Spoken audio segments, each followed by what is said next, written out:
सासूबाई येऊ का? जातो मग निवांत.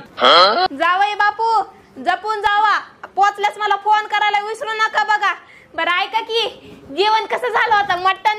अहो सासूबाई एक नंबर मटण झालं होतं. काय भाजी बनवली होती तुम्ही राव. अहो लय आवडली मला.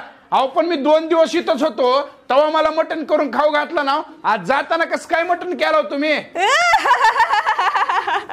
आवाज जावई बापू 2 दिवसाखालीच मटण आणलं होतं आणि मी त्याची भाजी करायची मी विसरून गेले होते. आज बघितलं तर लक्षात आलं बया माझे 200 रुपये वाया जातात. आणि कुत्र्याला खाऊ घालावा तर विचार आला की नका बाई त्याला कशाला खाऊ घालायचं, पण मी तुम्हाला खाऊ घातलं बघा. कशी झाली भाजी सांगा की. ए टाकरे हो मध्ये मला कुत्र्याला खाऊ घालायचं मटण मला खाऊ घातलंस का?